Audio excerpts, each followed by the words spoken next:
Mobile hunters, the king of comfort has arrived. Go to tetherednation.com and check out the new Lockdown saddle. Over the past 2 years, Tethered has tested and refined a new approach to their saddle lineup. The Lockdown saddle takes the best-in-class features from the Phantom, like the Utilibridge, comfort channels, and included an expandable saddle body with their Lockdown link construction to take saddle hunting to the next level of comfort. As if this wasn't enough, they developed Lockdown haulers, which has a slightly rigid internal frame structure, so you can easily unzip, zip, and access haulers with one hand. And if you're a guy like me with no junk in your trunk and have issues with your saddle staying put while you're walking in to hunt, the Lockdown modular yoke solves this problem. Whether you're new to saddle hunting or an old tree climbing veteran, go to tetherednation.com for all your saddle hunting gear.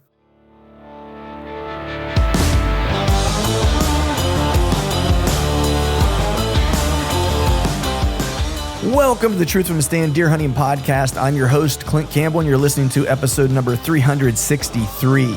Today we're covering my Kansas hunt and killing a Booner from the ground, so stay tuned.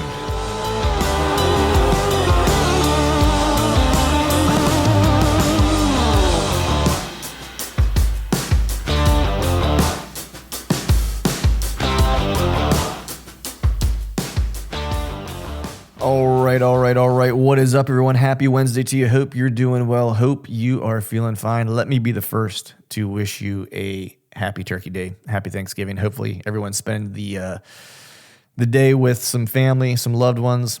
Maybe get out and do a little bit of hunting. I did a little bit of hunting last year. Filled a tag on Thanksgiving morning, which was awesome. It was one of my favorite things to do. And actually, you know, if you still have a tag in your pocket this time of year, you know, this week into like the very beginning of December is a great time to catch a big deer zombie walk. And if you ever listen to anything, you know, Don Higgins talks about this time of year, it's one of his favorite times of year just to kind of catch a big deer, trying to look for those last couple does making mistakes, making themselves really vulnerable. You know, they're depleted physically at this point, mentally, and they're just trying to, you know, fulfill their biological destiny, if you will, one last time before the getting is good, or the getting at all is over. And so it's a great time to kind of capitalize on one making a mistake, especially if there's one in particular that you're chasing, and you maybe have a bead on him or know where his haunts might be for those last does. Be a great time to try to stick an arrow in him. But it's hard to believe, you know, December's creeping up on us here. Thanksgiving's here. Pennsylvania gun season opens up this coming weekend.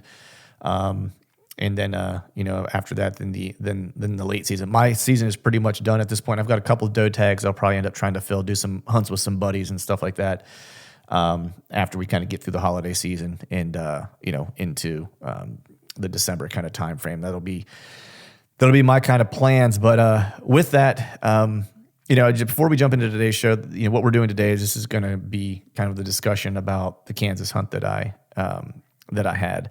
It really still kind of surreal. It's, you know, I still sometimes don't think it actually happened, but the pictures that my buddy Lucas took suggest that it is, which is awesome. I had a killer hunt, had a killer time in Kansas. The hunt was crazy. You know, crazy part was I was only, you know, there for 3 days and really hunted for 2 when I filled my tag, and there's just a lot happened within that short period of time to kind of make this hunt kind of come to fruition. And, you know, first, before we start off, I want to just say, you know, to everyone who reached out, text message, DM, whatever the case was, I just appreciate you guys sending a text or, you know, sending a DM or whatever it was. Just, you know, just want to say thank you to all you guys. You know, a lot of you that have listened to the show or follow me on social or whatever know that this has kind of been a 3-year journey, this being the 3rd year. And I was determined to try to kill a buck from the ground in Kansas. That was my goal. I didn't really want to do it any other way. And some buddies of mine were kind of like, man, why don't you just get into a tree? Which would have been, you know, an easier way to do things maybe and just kind of play the waiting game, but that's not really what I wanted. I set out to kill one off the ground, and I was determined to do it. Either it was going to happen or I was going to continue to make mistakes until I learned to figure it out. And so, you know, those of you who had followed along and kind of knew how long it took me to try to make this thing happen, I just appreciate you guys' support. And then, you know, last but not least, of course, is the guys that were actually there with me. You know, like I mentioned, Lucas, Broken Straw Media, took all the pictures. Appreciate you coming out and doing your handy camera work for me. The photos are awesome. Going to be great memories for me for a long time to be able to look back on those. And Lucas was along for this as well, but like Trey Kern, and then Cameron Durr both came out as well. So it was the three of them. Once I got one on the ground, like they were in the same general area as me, but an hour away hunting. And I text them whenever we had a group text going on just to kind of, share if any of us were seeing any deer or anything like that. And I text them that I shot a good one. And I no sooner sent that text and they basically said, don't do anything. We're on our way. We'll be there in an hour.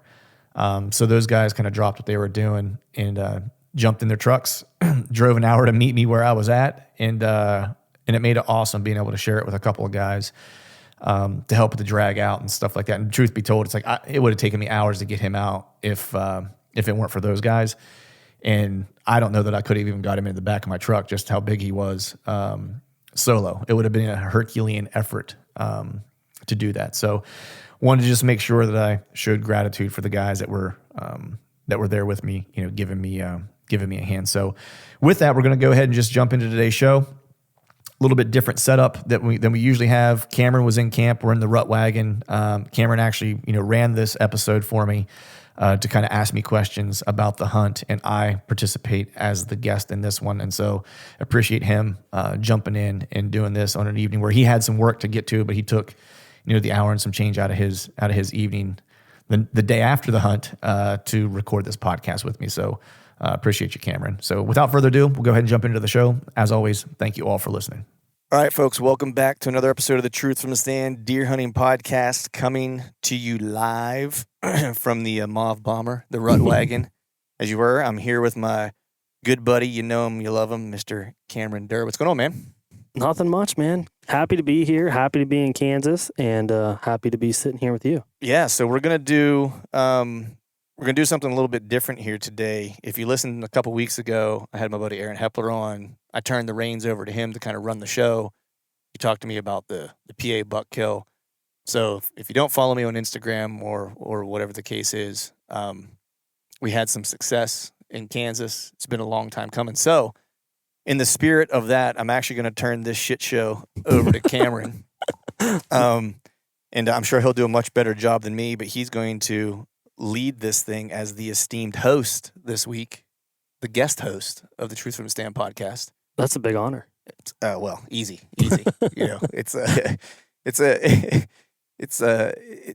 an honor in like Bangladesh, maybe. I'm huge in Denmark. Is that what your analytics are showing? My analytics are showing I'm big in Bangladesh. But no, anyway, I'm going to turn it over to Cameron. Cameron is going to be the host for this session, and we're just going to break down what all went down in Kansas and give you guys a straight dope. So Cameron, the floor is all yours. Well, first, there's a theme to this year, this season for you. Yeah. And it has me super fired up to see how the progression has come. When I kind of met you and through Chad, mm-hmm. the pieces were being put in place back then.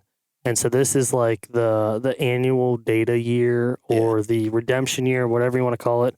So back in Kansas. Yep. Third year in the row. Yep. So we talked previously before you came out here because I was like, Clint, I'm going to come out like November 7th, 8th, 9th. You were like, I know where I need to be on November 6th and 7th. Yeah. I'm coming out, going to leave November 3rd. It'll take me a couple days to get out there. I just know where I need to be on November 6th and 7th. So let's start from there. Your mindset going into this trip, having 2 weeks to get it done in Kansas. You've been here for 2 years prior. Mm-hmm. And what was your mindset going into this year? Like specifically, why did you say November 6th or 7th is the day? Yeah. First, I got a flat tire, and I was afraid I wasn't going to make it. Like on the way out, I got a flat tire on the trailer, and I was really kind of like starting to freak out a little bit like I was going to. It took me a while to find I had a spare, but I didn't have a spare that was worthy to go 1,000 miles. Sure. So I was trying to find a tire shop. It ended up being a valve stem that I needed to get replaced, and I figured that out after I put air in the tire once I changed it and stuff. But then I wanted a backup, you know, and so I was trying to find someone to fix it, and I was trying to find like an extra like set of rims and set of, rubbers to put on. That way I could just have like 2 extra. That way I was like, I can blow 3 tires. We're good. And I'm good, like on this trip, you know? And so I was afraid I was going to miss that date, you know, off the rip. But it was just being out here the previous 2 years. So one was some intel from a mutual friend of ours, Jared Scheffler from Whitetail Adrenaline. I'd had him on the podcast. He was actually just recently on, you know, prior to the airing of this episode. And I've talked to him and texted him and stuff like that, just about, you know, ground hunting specifically, decoying and stuff like that. And, you know, in the community, like we all share information with each other to an extent, right? Yep. But the common courtesy is you don't ask somebody like, where should I go hunt? Like you figure that shit out on your own for the most part, right? Yep. But, you know, what I did ask him was just like, hey, you know, in your experience, if I'm not going to, if there's like a date not to miss, like what's the date not to miss? You know, like I know in Iowa, in and around where John lives, like the 8th was always kind of like the date that he had seen just like banana stuff, and he's killed multiple times on that specific date and stuff like that.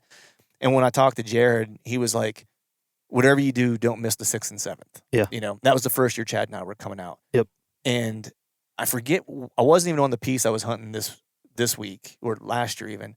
I was on a different piece, and that 6th and 7th date held true. Like I ended up seeing, like, I think on the 6th I saw like a 160 and a 140. They were, you know, 80 yards away from me. I couldn't rattle them in or whatever. I think Chad saw a couple good deer that same day. And it just seemed to be like that was the action day. You know what I mean? That time frame. And so fast forward to last year, you know, and I've told this story multiple times with like the big deer that I'd seen and stuff like that. But the 6th, I think it was the 6th, I saw 30 deer and probably six different bucks, you know. And of those 6 in bucks, the same area? In the same area. I sat all day in a specific spot from the year prior. I hunted this piece the first year, like the last 3 days of the hunt. Saw tons of deer, saw a 160, you know, didn't get an opportunity at it. Had an opportunity at a decent buck that was probably like in the 40s, you know, maybe low 50s. And once I saw that action kind of go down, I was like, when I come back, this is where I need to spend time. So last year when I came back, I spent the whole trip basically in that piece. I would hop around and I would drive and I would glass and I would get out and rattle in some drainages or some draws and stuff like that. But by and large, I knew kind of where I wanted to spend time because that old adage, like, don't leave deer to find deer. Yeah. I knew where the deer were. There were tons of does this time of year. You know, does equal bucks eventually, right? Just have to be at the right place at the right time. And the beautiful thing about being out here is you can glass and start, and it's easier to tell where the right place is. Yeah. Because you can visually see something getting bedded down, or there's a large concentration of deer. Right. Bucks just constantly are showing up into like a specific draw. You don't know where exactly in the draw, but like there's something in that draw that's happening. Yep. You know what I mean? So I did that last year, and I just had a parade of deer. Like the 6th and 7th was good too. I think I had an encounter with a really good deer that I drew on and got busted. And so coming out this year, when you and I were talking, I was like, I got to be here the 6th and the 7th, just because, to your point, like the annual data, like I'd been here 2 years in a row, and those dates just held true, like bar none. And the 6th and the 7th somewhat depends on like what's the weather, what's the wind, like, because it's not like, you know as well as anybody, like the rut pops off in certain spots, and like it could be the 6th and you're just not in the right spot, and it's banging like 2 draws over, and you don't know. You know? That's the beauty of the rut. You're either in it or you're not. Right. Specifically on the, like, so we had a giant cold front hit. Yeah. Right before you got out here. Yeah. And then it was like, here we go again, another November, where the first week is going to be hot. Yeah. Were you deterred at all by a warmer November? Not really. I mean, I wasn't deterred. I was disappointed because I just hate hunting when it's hot. Like, I just don't like it. You know what I mean? Like, I'm just not comfortable. You know, it's like I'd rather have cool. And I'm not gonna lie either, man. Like, they got some rattlesnakes and shit out here. It's like I like when it's cold, so like I can walk through like, you know, waist high CRP grass and not worry about, you know, stepping on a rattlesnake or hearing one pop off and not know where he's at or whatever. You know, so it's more for like that kind of stuff where I used to, you know, I think the cold front thing, and like it's funny because Jared will talk about that, right? And I've talked to him about it a little bit. And actually, the last time we chatted, we talked about it, like not on the podcast after we hung up. We talked about it a little bit, and because I've grown to kind of agree with him just from hunting out here. I think it's very situational. I think out here, it getting warm is less impactful than it is, say, in Pennsylvania, Ohio, or like timber areas, because I think the movement just becomes concentrated. It doesn't stop. It just becomes concentrated. And like, if you're in the wrong piece of timber and you're in a setup, like a lot of times the type of stuff we set up in, where it's like, I might only be able to see 15 or 20 yards Yeah. because you're in the thick stuff to get away from pressure and stuff. Then if you're in the wrong 15 to 20 yard space that, and it's warm, then you're screwed. But out here, you can see far enough to like, even when it gets warm, the movement might be more concentrated, but you're still able to find where it's at. And so we talked a little bit about that. And so I think he tentatively agreed, like, yeah, it's situational. And I think the thing out here is not so much a cold front. What I have seen is like, when the weather is seasonably average, Yep. is when I had seen the best movement. I've been hunted days out here where it was in the negatives. I saw no deer. Mm-hmm. I've hunted out here when it was really, really hot, in like the 80s, like I think the first year Chad and I came out, didn't really see any deer. Chad and I were also trying to figure out what we were doing out here too, because we didn't really know a whole lot. But I mean, yesterday I had the hunt of my life, essentially, right? In the middle of the day, it was 75 degrees. 75 for a high that day. Yep. Yeah. And just a couple days previous, it was 30. Yeah. So for timing for me, I was scared. I was worried about it. I figured you probably would be. I was. Yeah. And so I did it in Iowa a year before. And I went home because it got warm, because I had 2 weeks. I was like, I'll have a week. I'm going to go home when it's warm and I'll come back. Right. My cameras exploded regardless of the weather. It was just the dates. It was the first week of November, October 31st through November 5th. Yeah. It was just on fire. So coming out here, I was like, okay, it's Kansas. It's not Iowa. Mm-hmm. So is it going to correlate? So I was like, you know what? I'm not going to leave until Tuesday, because Tuesday's 80 degrees, Wednesday's 75 degrees. I'll get out there after that. So right. I was curious to see if that was going to play into your strategy at all. So November 6th is the first time you laid eyes on this buck. So that morning I hunted the draw that I wanted to hunt, because I had seen historically the past several years, like this draw, the head of this draw just kind of pop off. Chad and I both had glassed it, and he actually glassed it once when I was hunting in a different area, and he's the one who kind of told me about it, and that's why I started kind of hunting that spot. Because at that year he'd already tagged out. Yep. And then I watched it again, last year. So I knew I needed to be in that draw because there was going to be deer in them. So the first morning, I was covered up first thing in the morning. Had deer all around me. And that's kind of the bitch about that particular spot. Like, you're going to see a lot of deer, but they're also going to come from a lot of different directions. Like, there's not like, because there's just like, they bed all around you, kind of. It's all cover. Yeah. And so I didn't blow any deer out. I had one young buck that I ended up seeing, and I decoyed him in, just almost to practice, because I was working with a decoy more this year than I had in years past. And so I had glassed him, and he was working his way toward me, and I waited till he got in like this, eye distance, and I popped the decoy up. He walked to 7 yards and just stood, and I was moving behind the decoy, like moving it, kind of seeing what I could get away with, what I couldn't get away with, and stuff like that. And he was just like, he finally got spooky and like bound to like 12 yards and it stopped. And I was like, I'm not sure what that is. Yeah. Like, or it looks like it's a buck, but it's kind of freaking me out, And so I snort wheezed at him, because I was like, all right, I can get you out of here, because I don't need you here, messing up my game if something else is around or whatever. And he moved on out of there. And then in the afternoon, that spot is usually a really, really good morning spot. And I've had good like late morning to midday movement, not stellar. The morning's always just fire. And then once you get to kind of midday, it starts to taper off. So I sat there till like, I think 11 the first day. And then I moved to the draw where you were at tonight, basically where I ended up hunting him, on the redemption day. But I went all the way back. I basically walked that whole field to get to the backside where that CRP was, so I could glass all that CRP, because there's a couple of like really subtle draws, and I knew they're bedded back there. I've glassed that CRP from roadside and from on top, trying to pick something out, and for the life of me have not been able to see anything. And I know they're in there, you know.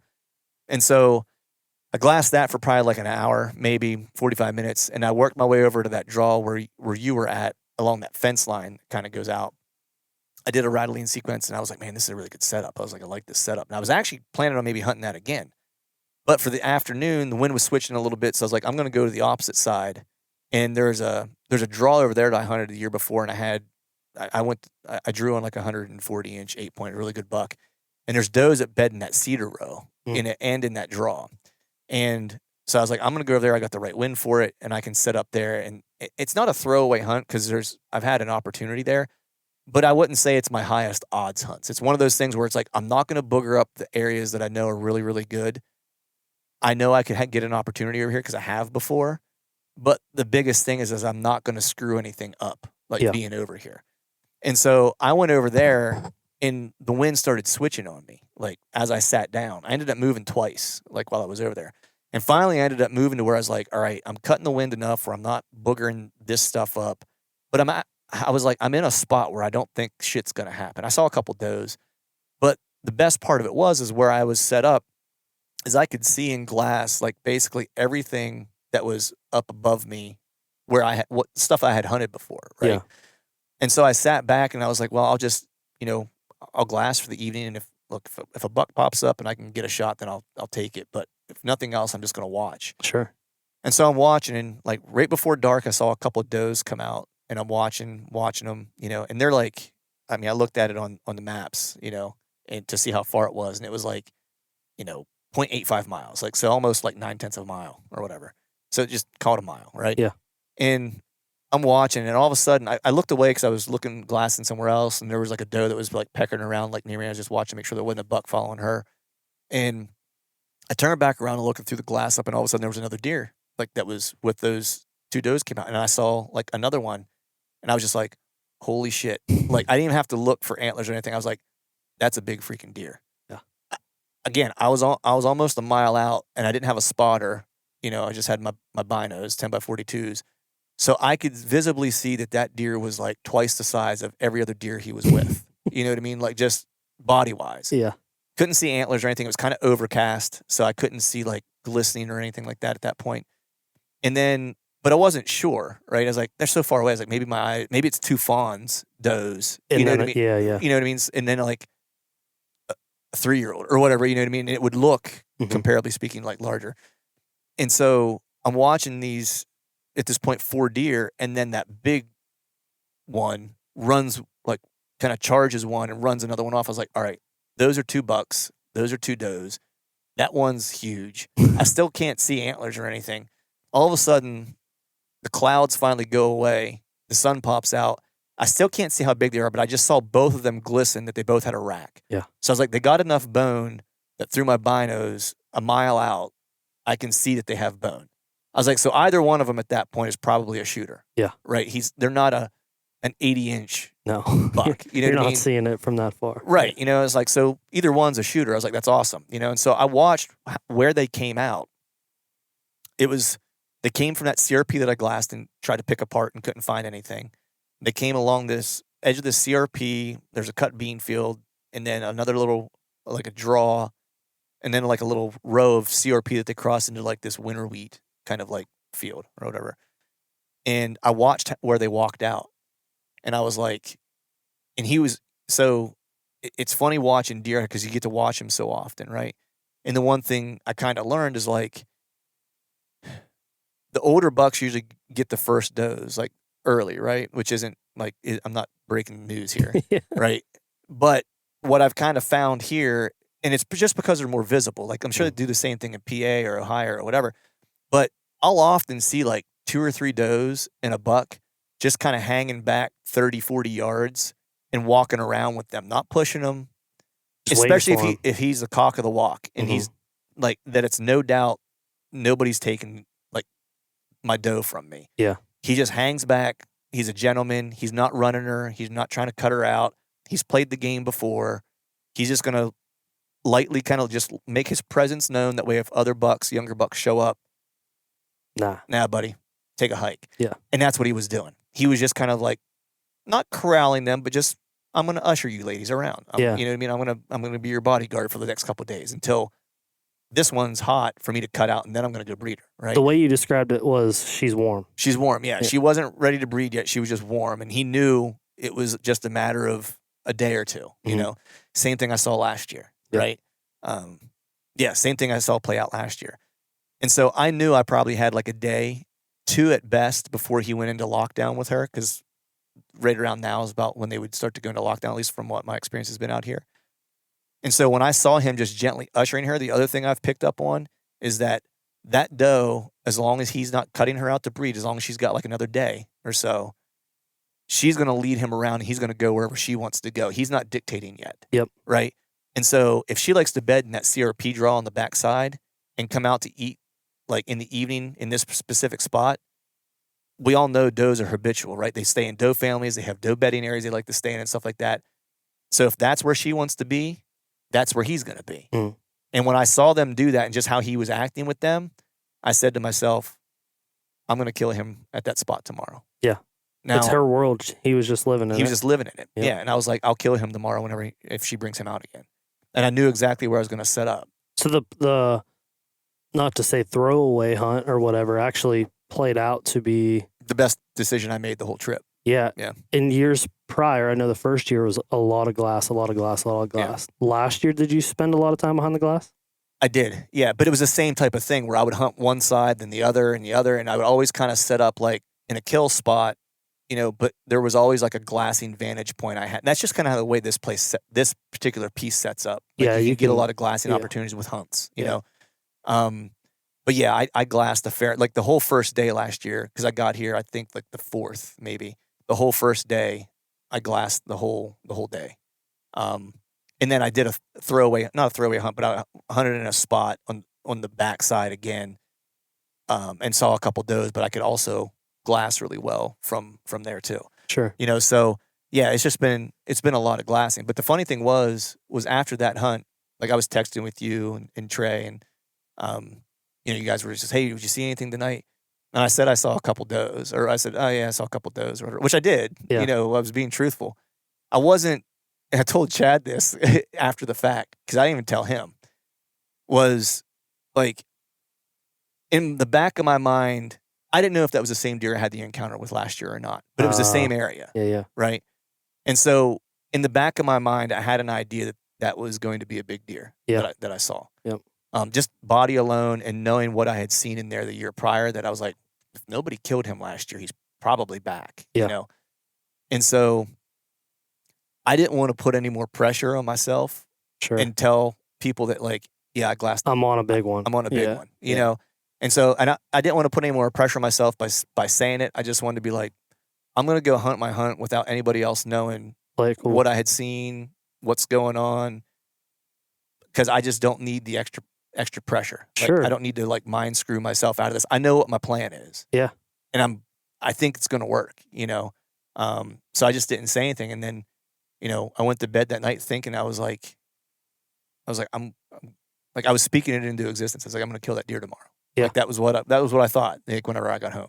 Yeah. I didn't even put that together until just now, but I didn't say anything about it? Yeah. I didn't put that together until just now, but I think that's super smart to do that.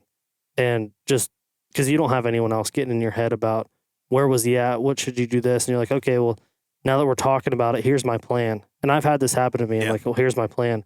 And then maybe it's Chad or something like, maybe you should look at it this way. And I change. And when you have that gut feeling that's like, this is how I kill this deer. And in a situation like you saw what he did, you don't need someone else to tell you what you saw, right? Yeah. The gut feeling. And this time of year, it's like you have a very small window. Yeah. If that happened tonight, I hunted there tonight. Yeah. Didn't see a deer. Yeah. It was the behavior, like less so like where they came out, more so how he was acting. Yeah. And that was what sold it for me. And that was like what sealed the deal to where I was she was telling him where to go. She was dictating. Yeah. And I was like, you just gave me the last puzzle piece I needed, and I'm going to kill you. Was the wind the same the day you glassed him to the day that you killed him? No, the wind was better the day I glassed him. Because I had, what did we have yesterday? Southwest, I think is what it was yesterday. Yeah. I'm pretty sure. But up on top, up in that area, it was blowing. It was a lot more west than I would have liked. And so knowing where they were going to come out, like I was, like where they were ultimately, where I thought they were going to walk out, and where I was set up was maybe like a 7-yard gap between where I thought they would come through and where I was set up. Sure. And my wind, if they were going to use that route, was probably off of them by 15 yards. Mm-hmm. You know what I mean? Just by the angle. Yeah. You know what I mean? So it's like they were going to walk in, either I was going to get busted because it was where I needed to be because I couldn't shoot from anywhere else from that. Like if I got too far down into that draw, I wouldn't be able to see. Yep. Right? If I got too far on the other side, they'd have to get all the way out of the cover for Yep. me to get a shot. Right? And the, you know, and so I knew I needed to kind of cut the wind like really close. And it was I was either going to get busted or they were going to come in with a ton of confidence and have no clue that I was there until it was too late. Yeah, and that's like that's always the key, right? And it's always hard to like, you know, that's the wind that it works on. It's the best wind, yeah. I mean, that's like, you know, you always hear guys that say, you know, whenever guys that consistently kill, you know, bigger and more mature deer, it's like they typically kill them on winds where it's almost wrong. You know, it's like you rarely hear of a guy killing a really good deer or a mature deer on a wind that was like perfect for him and totally wrong for the deer. I think it was Tony Peterson that was talking about that, or someone that I was just listening to is like, I don't feel good about hunting when the wind is right. Yeah. It's like when the wind is quote unquote right, I just don't have a good feeling about it. And there's a lot of stuff too, like hunting on the ground. Like there's a lot of shit you can't get away with, right? Oh, yeah. But there is some stuff you can, right? And so what I've learned is that like I can actually get away with a little bit more of a wind disadvantage on the ground because they got to get pretty close to me to catch it. Yep. Like, because it's going to, like, I'll drop milkweed and it's just like goes 5 yards and hits the ground. Now it's going to spread, but they're probably not going to win me from 50 yards away or 40 yards away. Right. Right now here in the open country, if you have nothing but air and opportunity between you and a deer and you're a good archer, you can take that 40-yard shot. Yeah. You know what I mean? And you're not going to get busted, right? Yep. And so, you know, you can get away with a little bit more at times, you know, in certain aspects with sound, especially when you got wind with cover sound, you can move a lot more freely and stuff like that. The only thing is like when you're on the ground and they see everything, you know what I mean? Like, cause they don't see well, but they see movement really well. Right. And it's just like the smallest of things, you know, will blow up your spot, but it's a give and take. And your vision is so impaired on the ground. Yeah. Like that spot that you were sitting when you killed him, I'm sitting there like, man, he had to be on top of you when you realized that he was there. Yeah. Is that what happened? The doe was on top of me. Yeah. Like the doe came out first and she was at like 7 yards, like beside me, you know. To the north?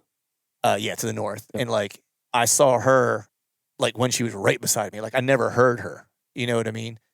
And then I kind of got a peek behind me. I saw another doe, right? And I was like, damn, I thought maybe that'd be a buck, you know? And so then I tried to get another peek, and that was when I saw him. And when I first saw him, he was at, he's probably at like 50 yards. So she was moving west to east? Yes, she was moving west to east. So she had a tailwind? No. She was moving from behind me in, right? So it was southwest. Oh, no, wait.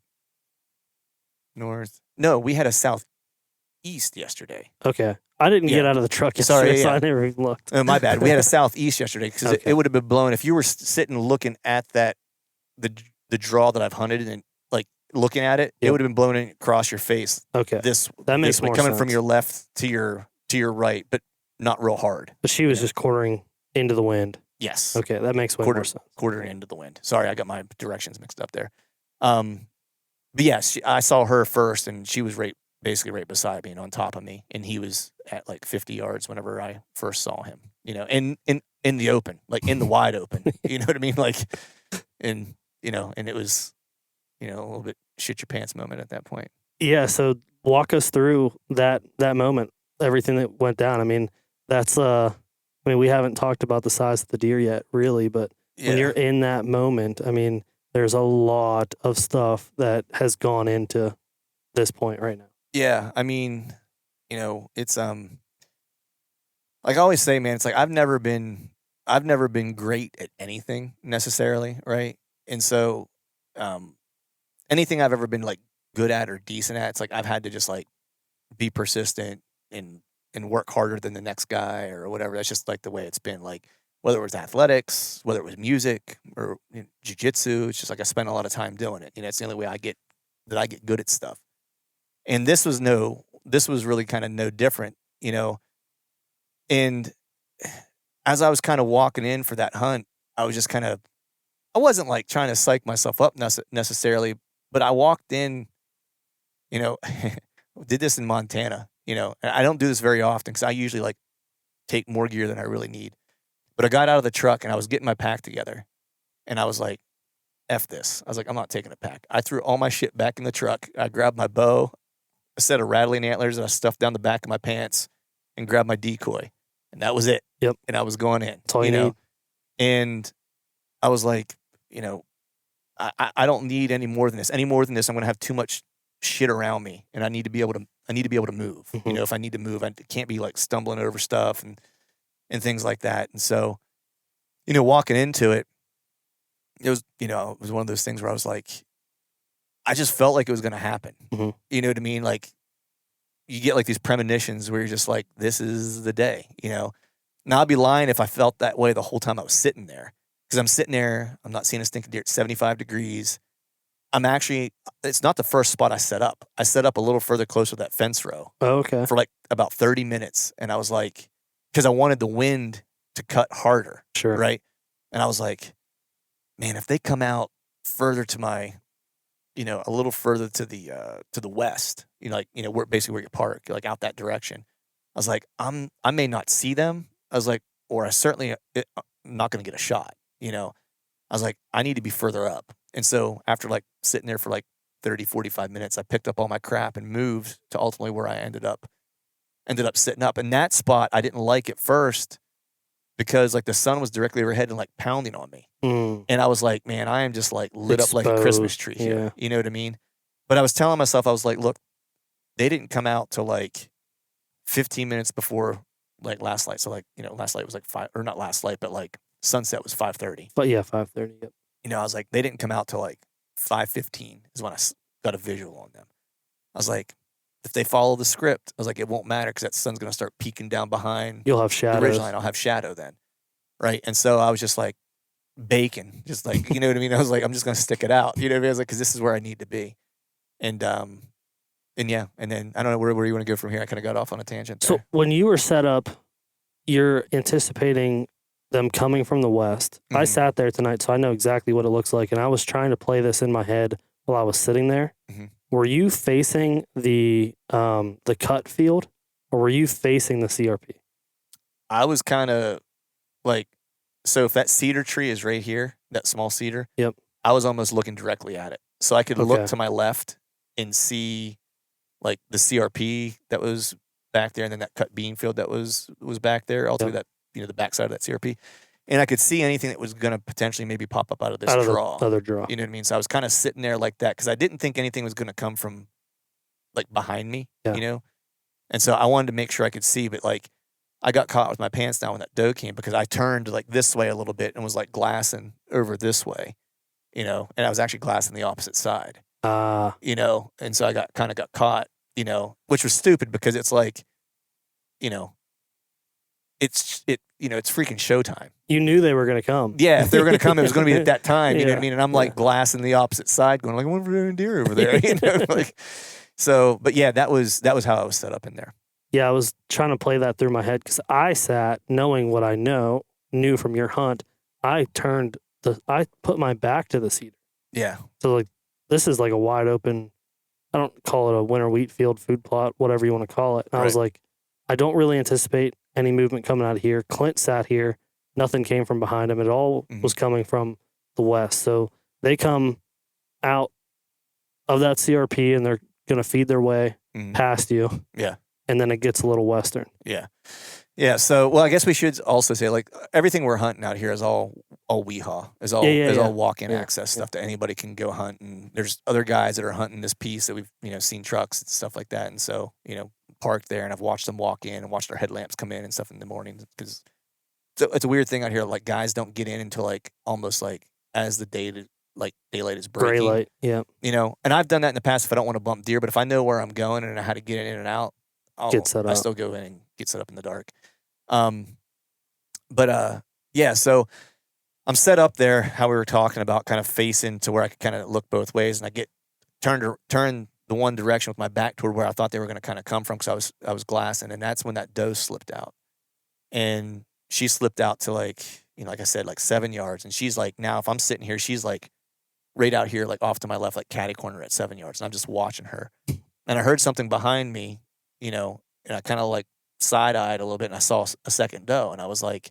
And in my mind, I wasn't even thinking that he was in the equation yet, Like, I was like, damn, I was really hoping that was a buck because I really don't want four eyes. A bunch of deer, yeah. Like hanging around me. You know what I mean? It's like, that's not what I need, And so I'm sitting there and I'm like, I need to look because I was like, he was with two does like the day before. And I was like, this might be them, And so I'm trying to slowly turn.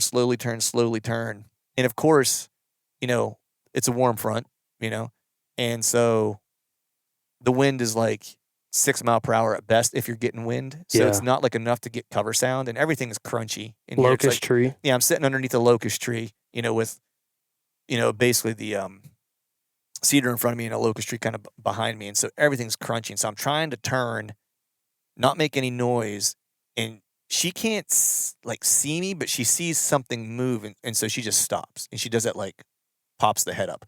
I'm like, and about that same time, I got far enough to where I could side eye, and I saw him, and I was like, oh my god, don't blow. I'm thinking to myself like, you've got a giant behind you at like 50 yards, and he's coming. At this point, I can see he's making his way to me. He's not, like I said before, he's not pushing them. He's just with them. Following, hanging out, along for the ride. And I'm like, oh, do not blow. And so she now starts like pecker heading, That other doe now is behind her's like, what's up? She doesn't see me. She has no clue what's going on, but she knows she's alert. Yeah. And so she kind of turns around and goes behind me and then and walks down that fence line that's right behind me. And I'd ranged that fence line when I sat down. I was like, it's like 27 yards in between the first two poles. When I say fence line, it's like an old cattle fence line that has no barbed wire or anything like that anymore. It's just posts, essentially. Yeah. Like old gray, beat up posts. And I ranged in between the two of them. It was 27 yards. The one to the left was 30 yards, and I think the one to the right was 29. So it was like 27, like right in the middle, right? Yep. If a deer got to the middle of it. And so she starts looping around me, and I'm like, do not run back down over the backside to the CRP, because if you do, he's going with you, and I've got no chance. My last ditch effort was going to be throw the decoy up, snort wheeze, and see if I can't grab his attention. But we all know how that probably would have ended, Yeah. Yeah. And so she gets like back kind of behind me, and then she cuts down that fence row, and then that's where my wind is. Yeah, she was trying to get you. Yeah. So she went behind me, but she got behind me and didn't run. She didn't stop to check my wind either. She just got behind me. She wanted to get down into that draw, into cover. And so she just like booked it, didn't like run like, oh, I'm scared, like I'm freaking out, like blowing, jumping, whatever. It was just a trot. Yeah. Like I'm getting to where I want to go. And he was like, I'm now turned all the way around, right? And I see him like full on, and he's at like probably 35 yards, and I don't have a shot. Right, because when you sat in there was two locust branches that you couldn't stand up to shoot. You had to shoot from your knees. It was the only way to take the shot. You had to kind of crunch, yeah. And there was a locust tree here, like in front of you as well, and that cedar tree was right here in front of you, and that locust tree was just like that second locust tree was just off to the left of that cedar tree as you're looking at it with branches and shit. So there was no shot there. The only shot was for him to follow them, go down that fence row, and I'd have to pop up on my knees, which I was already up on my knees ready to draw. And once his head got behind like those branches, that was the time to draw, right? So I'm watching him. He just stopped standing. Like, because he's looking in like where I'm at, because he's like, what did they see? What's going on in there? Yeah. Like, that's what they were looking at. Like, and he's just staring at me. And I know he can't see me, and I'm not moving a muscle. And I'm in a ghillie jacket. Like, I'm blended in. He can't see like a human outline or anything like that. He licks his lips a couple times and like postures his head up. Like, he doesn't looking for a fight or anything like that, but he's just like, what's going on? And he starts walking to follow them down the fence row. I'm like, you got to be kidding me. He's going to give me a shot at 27 yards.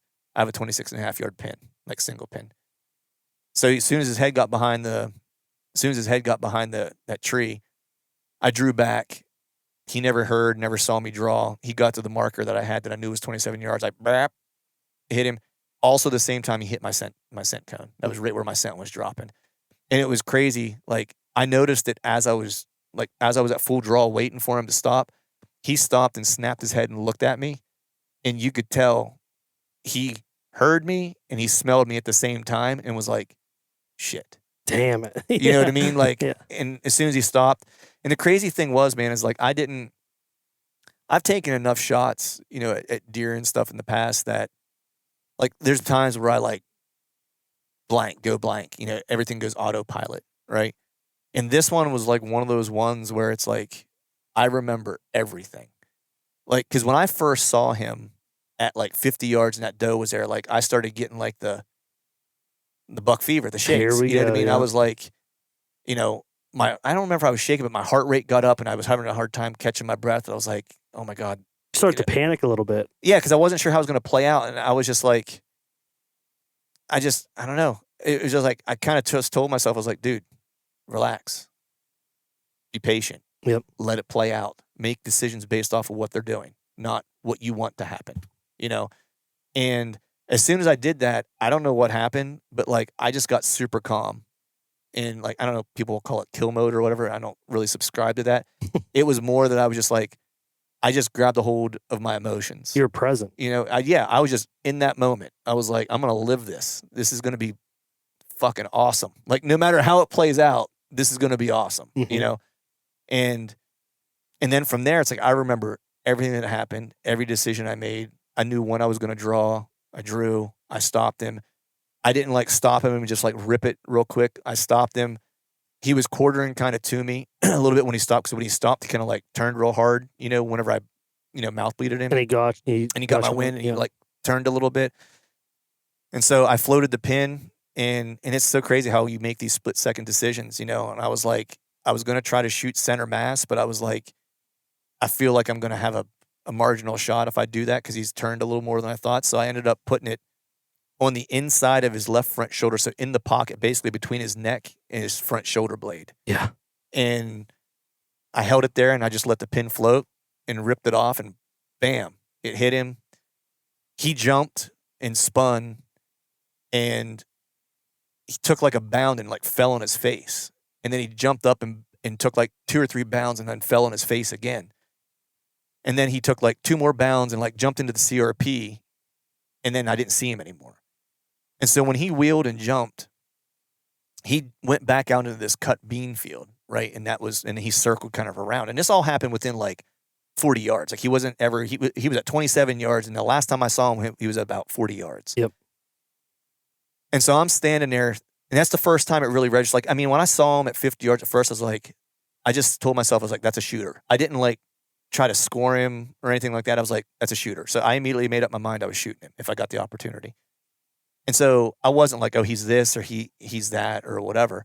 And so whenever he wheeled and left, I basically just, that was the first time I thought about like what you just did. That I was like, I still didn't know how big he was really. You know what I mean? I was just like, man, that's a big freaking deer. Yeah. Big. I was like, by far the biggest deer I'd ever shot, regardless, like of what he would end up scoring and stuff like that. And, I didn't like lose it. There wasn't like an adrenaline dump. I was still like the weirdest thing. I was still like super present, but I was like, that was crazy. And so I sat there for like 10 minutes and waited. Was calm, which was like bananas. Yeah. So this was at like 5:15 ish, right? I know I've got like, or 5:20 or whatever. I don't have much daylight. So I waited 10 minutes, right? So now it's like 5:30 or just a little after 5:30. Yeah, about 20 minutes left. Yeah. And so I'm like, he jumped into the CRP. That's a quagmire. I was like, if he gets in there, I'm never going to see blood. I'm going to have to get a dog. I was like, I need to at least find the arrow and see like how the blood was. Cause I started getting concerned whenever he was falling. Cause I thought my shot placement was good, but in the back of your mind, you doubt, right? I was like, man, did I hit him low and break his leg? You know what I mean? And he's just like flailing because he has like half a leg now, Yeah. And that was what I thought. And I was just like, started getting that like sick feeling where it's like, one, I don't want a deer that's that awesome of an animal to wound him like that to where he's going to end up getting killed by coyotes or something like that. And I'm never going to find him, Yep. you know, and whatever. Second part was like, I've worked 3 damn years of figuring this area out and doing it solely on the ground, because that's a goal I've had for myself, is to kill one off the ground, you know, at close distance. And I'm going to have screwed this up on this caliber. That moment of truth. Yeah. Yeah. And so I couldn't find the arrow, you know, and I was like, which wasn't shocking because it's just CRP everywhere, and I don't have lighted nocks or anything like that. And so I was like, well, and I couldn't find really any blood because it's just CRP and just bullshit, right? So I was like, well, he was falling down. I was like, I'm going to be able to see where he fell and scuffed the ground because it's just, you know, the dirt is so loose around here. It's dry. Like, yeah, it'll look like a linebacker tackling a quarterback. You know, it'll just be all scuffed up.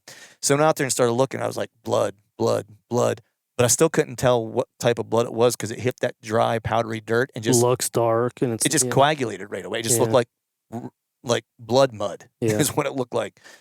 And so, and I was told myself, I was like, I'm not going to follow him into the CRP because if he went in there and he's going to lay down and die, I'm just going to let him there, right? But I want to go over to the edge so I can mark where he went into the CRP. I got to the edge of the CRP and he jumped up. He was maybe 5 feet into the CRP and he jumped up, like took like 2 or 3 bounds, got like 20 yards and fell, right? And I'm like, he's hurt bad. I was like, he gets into this CRP. I'm never going to find him. It's going to be a nightmare. So I was like, screw it. I'm going to walk him down and kill him. I was like, if I have to, I'll run. Yeah. And so I get in there and I walk toward him. He bounds like 2 more times. I get to like 10 yards. He lays down. I knock an arrow, let it rip. I couldn't hardly see his I could see his head, so I could tell about where his body was at. I shot over his back. He jumps up, takes 2 more bounds and lays back down. I walked him down to 7 yards and put one in his last rib, and he was quartering away from me. Put it up through him. And put it up through him into his lungs and into his diaphragm. And then I watched him expire. And then, so that was just like a complete rodeo because I literally walked a deer down and killed it like a wolf. You know what I mean? Where it's like, I mean, not to jump too far ahead. The moral of the story was like, whenever I got him butchered and stuff, I found the arrow. I hit him in that left front shoulder in that pocket. It broke the shoulder blade, went through, and came out the opposite shoulder. Yeah. It just didn't make it through the hide. The hide. Yeah. It was all the way through when the taxidermist caped it out. Like the arrow was right there. Like the body was right there. He's like, oh, here's your arrow. And he broke it off basically at the insert, like the tube insert, right? Yep. It's in it. And then the rest of the shaft must have fell out when he wheeled and whatever. And I just never found it. But it was buried almost complete pass through, but it went through 2 shoulders to do it. Pretty awesome shot. Yeah. And then the last shot, you know, it broke ribs and whatever. You know, I do have that piece of broken arrow in the truck. That's the arrow that the PA buck was I've taking. killed 3 deer with that arrow. A doe last year, the PA buck, and this Kansas buck with that arrow. And that broadhead killed my PA buck and my Kansas buck. That's sweet. Yeah, so I'm putting that broadhead on another arrow. So that's when it kind of set in, like, I text Chad. I was like, I just killed a hammer. You know, I still don't know how big he is. I mean, I'm standing next to him, you know, and so I know he's big, but I don't know, like, how big. You know, he's laying in CRP. I ended up dragging him out of the CRP just because, like, he wasn't that far in there, but, like, I took my bow and laid it in the field, marked that so I knew where it was at. Went back in to get the deer. It took me 10 minutes to circle around and find the deer, even though I dropped the pin on him because it's so thick in there, like, to try to find. Now it's dark, too. Yeah. I was like, I ain't doing this in the dark. So I drug him, whatever it was, like 40 yards out of the CRP to that cut field so it would be easier for us to find him. Then, you know, you and Trey and Lucas came to help me get him out. But, you know, I text you. I was like, I just shot a. I don't even remember what I texted you. I think I just shot a hammer or a giant or You something. said, hit a hammer, not sure of the shot.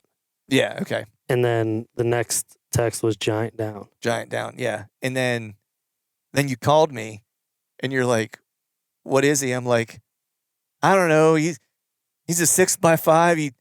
He might be 140 inches. He might be a booner. I don't know. Like, I was losing my mind at that moment. You know what I mean? And so, you know, you guys all get there, and like I immediately start hearing like yotes yipping. Oh yeah. And I usually carry like a handgun with me for nothing else. Like whenever I'm out here, is more like for exactly what happened. Like if I got a buck down, Gotta leave it. I gotta leave it. Or if yotes start coming around, I'm gonna shoot the yotes. You know what I mean? Like all there is to it. Or just fire off around to scare them or whatever. It's like it more like coyote deterrence, so they don't chew my deer up. Is all I'm trying to do. So I text you. I was like, let me know when you're 10 minutes out because I'm gonna stand yote patrol until like you get here, and then I'll come out and meet you. Because again, I don't have a kill kit or anything with me. Yeah. I left everything at the truck. And you were like, I'm 10 minutes out. So I went back to the truck. I texted my dad, called my dad while I'm standing over that deer. I took a picture of him like while I was laying in the CRP before I drug him out. And like, I got a little emotional. I didn't like start crying or anything like that, but I was just like, I started laughing uncontrollably because I could not believe what I just did, And my dad's text back to me was just like, you got him. And Chad was at basketball practice because he has his kids' basketball. So he didn't text back right away. And I knew, he would text later on. And so I come back and meet you, and you're like, and I had sent you a picture at that point of like him laying in the CRP, and you guys were like, hell yeah, And you're like, dude, he's a stud, I still, like, none of us really know how big he is yet, I mean, I had seen him, but like, I don't know, I'm still like bewildered. I'm like, I don't know, he's 140 inches. He could be a Booner Crockett deer. I don't know, And so, Lucas and Trey all get here at the same time, like a couple minutes after you did, and which was nice, so we could all walk out together. And we're just kind of talking. I'm walking you guys through the hunt and how it all went. And we get out there, and you guys are just like, oh my God. I saw like the way he was laying there, and it was someone's headlamp hit an antler. Mm-hmm. And I was like, oh my God. Like the picture you sent and seeing that deer, I was like, whoa. Yeah. That deer is gigantic. Yeah. He was way bigger than I anticipated from the picture. The picture you sent was like sweet deer. He's got a flyer off this G2. He's got a split like, G2 on his left side. Yeah. Man, what a cool buck. I'm thinking 150s. Right. And then I get up to it and I was like, holy crap. Yeah. I mean, he had everything. Yeah. Everything that you could ask Super for. symmetrical too. Like just a clean mainframe 10. Split G2 on his left side. Great brow tines. Holds his mass all the way out. The left side had a little bit more mass than the right, and his right side had a little bit more length than his left. Yep. But otherwise, like super symmetrical. And then I took him to the taxidermist today to get him caped out, and took him to the locker plant, to have them meat kind of packed and stuff. I got a freezer in the trailer, which is on right now, freezing down so I can take the meat home. And then I took it to a local taxidermist because I was like, the guy's really good. Like I saw a bunch of pictures like from the locker plant, the people who own the locker plant, like they showed me a bunch of taxidermy he's done for them. And so he was only like a mile away, and I went out to him, and he knows how to do Kansas bucks, and that's like one of the things I like about trying to get a deer mounted from the place you killed him, like from a local. Yeah, and he's been here like all of his life. Yeah. I think I'll mention it in some form or fashion during this podcast. I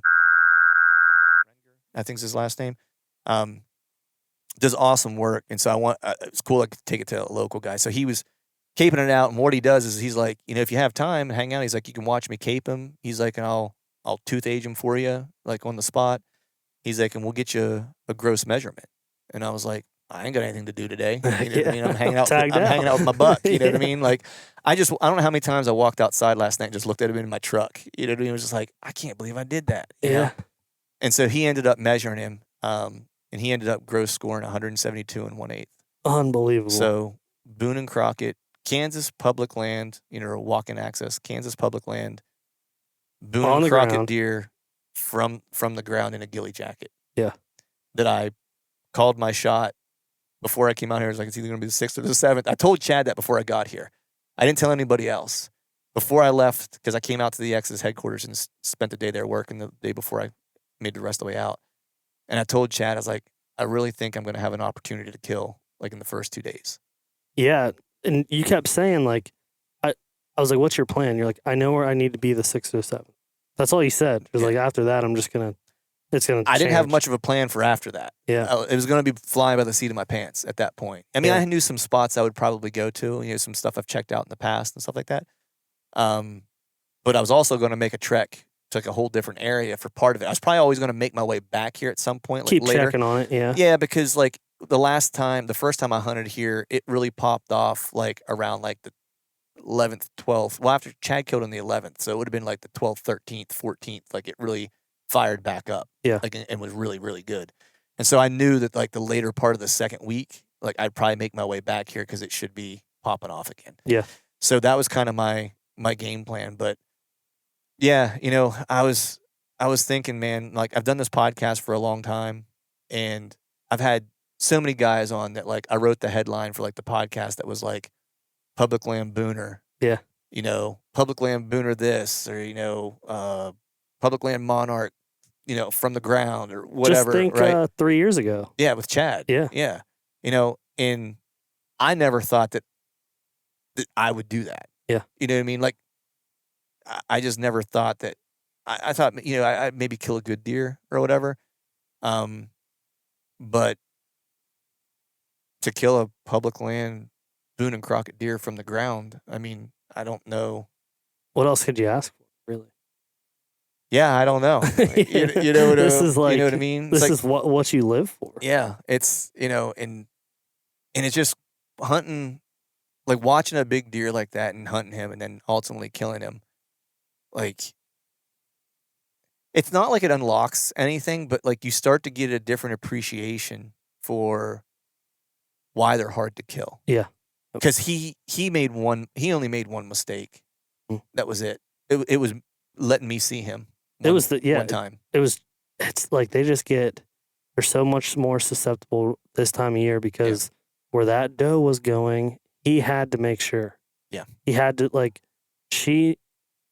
in a different time of year, say that happened in September, right. Or let's say that happened like the first week of October. Yeah. That doe acts like that, he probably turns around. Oh, yeah. He probably leaves. Yeah. He's probably like, she's a little weary. Something's going up there. Yep. I'm going to go a different way. Yeah. Because I've seen that happen. Yeah, 100%. So, like, they kind of let the does be the guinea pig. Yep. And the does will go through and, like, okay. Or even younger bucks when they're bachelored up. Yeah. You know like, what I mean? Yeah, it's like I've seen. It's a safety barrier. Yeah. But this time of year, man, it's like you found where he was in the right mood on that day, that window, where it was like. And it was historical data again. Yeah. You know what I mean? It was like, playing the long game. We talked a lot about that. Like like people think about that in terms of like using trail camera data. And I do that a lot. And I've talked about it a ton, in PA and stuff like that. But there's another part of it too, is like when you start to learn an area and how the deer want to use an area and like what dates matter and stuff like that. Like I always say, like, I'm not smart enough to like, do what, the Andy Mays of the world do. Like I'm not that good, And so how I stack the odds is I find dates that just like are not disputable, that these types of things are going to happen in this general area. I just need to make sure I'm there. Yeah. You know what I mean? And like I could be 50 yards out of the game or I could be right in it. You know what I mean? And that goes for October or November or whatever it is. And that's just what I found that I'm most effective, especially whenever I'm on limited time. Like I'm going to prioritize dates over everything else. And I'm not chasing a specific buck. Yeah, that helps a lot too. Different game. I'm just looking for a good buck to kill. Yeah. That's the beauty of all this too, is like that deer could have been 130 inches. Oh, I would have shot him. Wouldn't have mattered. It doesn't matter. Yeah. It's like, and then you walk up to it. Dude, I was so happy for you. Thanks, was so, like, there was, you had a little bit of a struggle. There was a point where I could just feel where you were at because I'm there right now. Yeah. But so Iowa missed a couple times, finally got it done. Yeah. But still didn't make the miss any better because the deer that I missed was a hammer. Right. Missouri hit one that don't recover it. Yeah.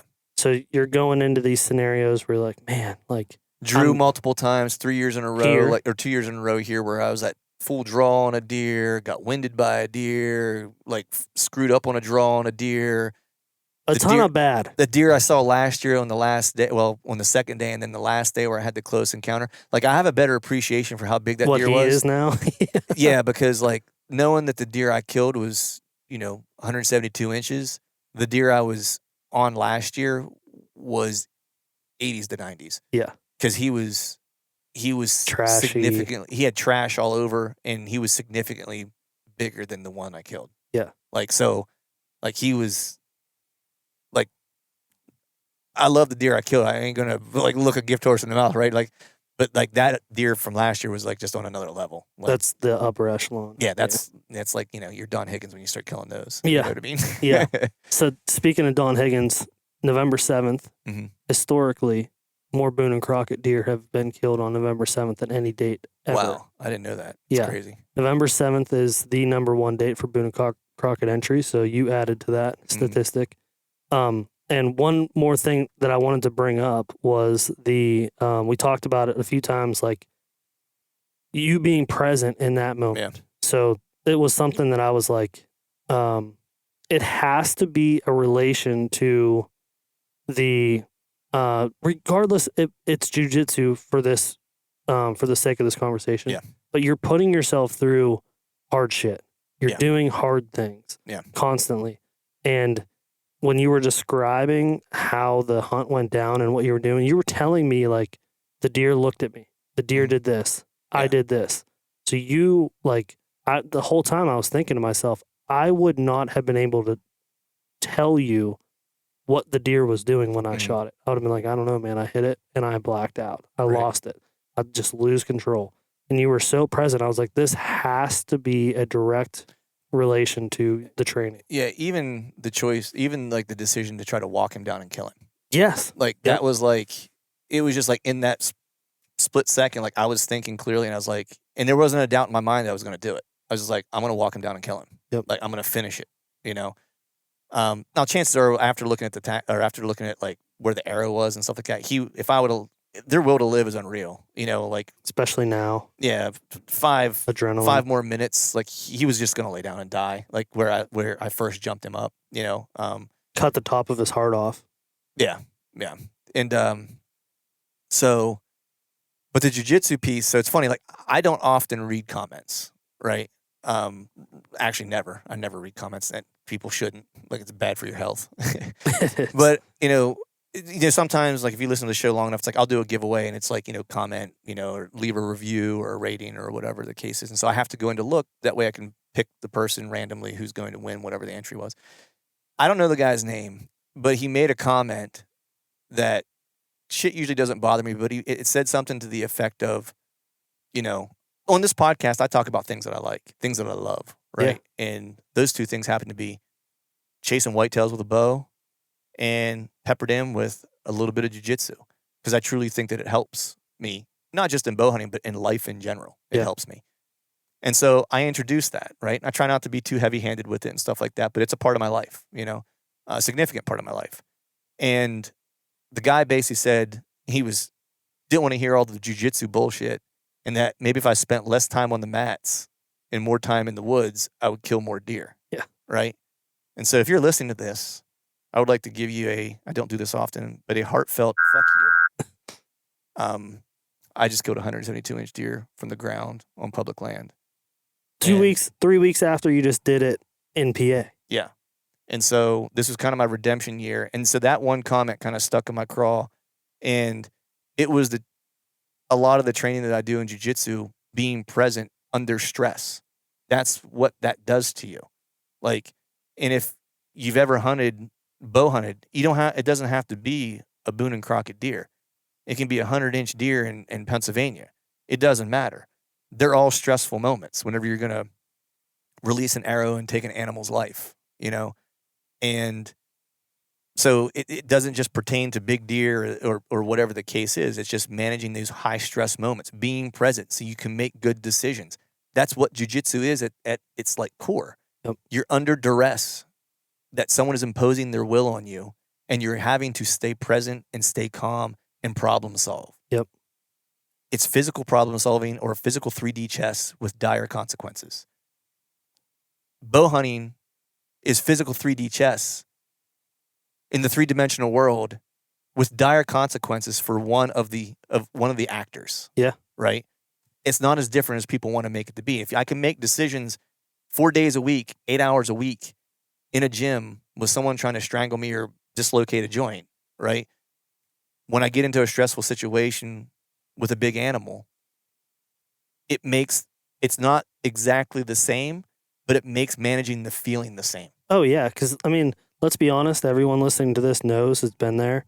That moment, it's not life or death, but it feels like it. Right. It feels like Totally does. This is my one shot. This is like my passion. It's what I live for. It's what I practice with for all my life. I spent all this money for this moment right here, and it's so easy to just like let all of that take over, and then you don't even concentrate.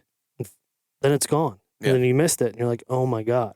And then you're on the other end of that. Yeah. Or you're on the end of that you were in Iowa or Missouri or Kansas the last couple years. Right. And that's a shitty feeling. Yeah.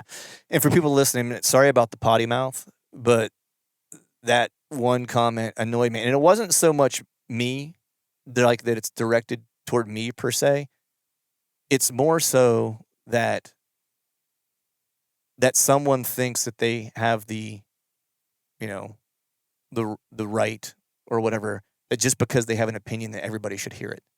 Yeah. It's for the people who don't have the ability to say something back, that get shit talked on social media for killing this deer and it's not big enough or it's not that enough or whatever.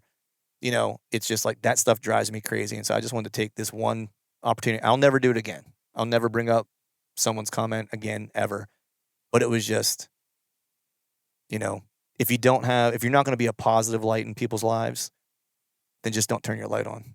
Yeah, I mean, I saw it. Yeah, review. you saw it. Yeah. I saw the review, and I took it like, so I'm a content creator. Yeah, we're doing this for free. Yeah, you ain't paying, man. You're getting free. Just turn it off, and you're trying to help. You're putting content out that him as a listener can benefit from. Yeah, he could take the stuff that you're talking about and apply it and learn and be like, okay, this is positive stuff. Like 99.9% of the people who listen to this, listen to this show, I honestly feel want to get better at something. That's why they tune in. Whether it's deer hunting or whether it's something else, they have an aspiration to be a better version of themselves than they were yesterday. And that's what I'm after, and bow hunting's a piece of it, right? Jiu-jitsu is a piece of it. Being a husband is a piece of it. Being a dad is a piece of it, right? And so, I'm not going to remove a part of myself when all this stuff helps me be the best version of me, and I hope that people listen to, to the show and, they get to take some bow hunting tips, tricks, and hacks and stuff with them, and it helps them be a better version of themselves in that regard. And if they can take something from the other stuff that I have going on that I share, and that can help them in some way, shape, or form, then that's awesome, and that's really what the show is. And I just want to say thanks to everyone who listens to the show, all the people who texted me after this hunt, and with congratulations, and just, our community is pretty awesome, man. And I got a lot of really good texts from people. Some people I talk to regularly, some people don't talk to all the time, but yeah, it's I feel like a lot of people were actually probably more stoked than I was. Oh, dude, which is super rad. Chad almost lost his mind. I said Chad's one of them. Yeah, Chad's one of them. Chad, I thought he might get in his truck and just drive to Kansas like last night. Yeah, I love everything about it. I love that it happened to you in the way that it happened, and you filled that goal, stuck to it, and yeah, man, this is like exactly. You can't dream up a better situation. Yeah, that's it. Now we'll go back to the real world. Go back to Pennsylvania. My wife told me I'm not allowed to kill any more deer this year because the freezer's full. And she said, when you coming home? No, she didn't. Because she asked me, she's like, what are you going to do now? I was like, well, I have a doe tag. She's like, do not kill any more deer. So no, you don't. Basically, she told me your hunting season is done for the year. Yeah. You are finished. You are now going to finish your honey-do list now. Well, on to planning for next year. Mm-hmm. You learned more from this year. And it's just going to keep, I mean, but live this up, dude. Live in the moment. I mean, it's pretty cool that you're done now. Yeah. Because now you don't have to worry about like putting this on the back burner to go fill out more stuff. Yeah. Like this is it. You like went out on top. Yeah. For this year. Yeah. It's funny. I've already started thinking about next year, because there's a piece that the taxidermist I went to, he kind of turned me on to, because he was like, hey, I like when I see guys like you doing it on the ground in like open country with no trees. And he's like, yeah, that's the way he likes to do it. Yeah. You know? He's like, I got a lot of respect for guys like you that travel out of state and come do this and do it the hard way. You know, he's like, let me show you a couple pieces that are, and he showed me some bucks he has that he's mounting right now from those places that are like over 200 inches, you know, Oof. multiples, you know. And I think the biggest one, the rack he put in my hands was like 220 and some change. And he told me, he's like, these are coming out of this area. And I was like, hoo-ah. Yeah. So I might get up early tomorrow before I go pick my buck up from the meat locker and go glass and just kind of drive a couple of those places and just see. You know, it's a little bit of a hike, but I'm like, I thought about it. I was like, man, that's going to be a long drive. And I was like, what else you got to do? What else I got to do? And when am I going to be in Kansas again to go do that I'm not hunting? Yeah. Yeah, that's a great idea. So I think I'm going to actually drive to one of those pieces tomorrow and just drive around it a couple times, spend a little bit of time glassing it. You know, I probably won't walk it, but just kind of do an outside like view. Yeah, it's a head start. Yeah. So cool. Well, cool, man. Well, I appreciate you navigating the pilot chair for this one and interviewing me. It's always weird to be the guest on my own show, but you did a great job. If you ever need a second job, you're in. Well, to be honest, it's a big honor. I mean, I know I'm just in this chair because I'm just here. Oh, wow. But to be a part of the biggest deer you've ever killed, yeah, man, it's pretty sweet. Thanks, brother. I appreciate you, dude.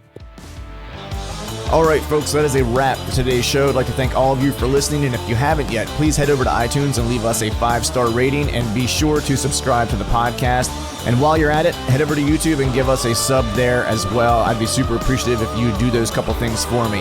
And before I shut this thing down, we need to give a big shout out to our partners who continue to help us make this podcast possible. Tethered, Exodus Outdoor Gear, and Genesee Beer. And until next time, we'll see y'all.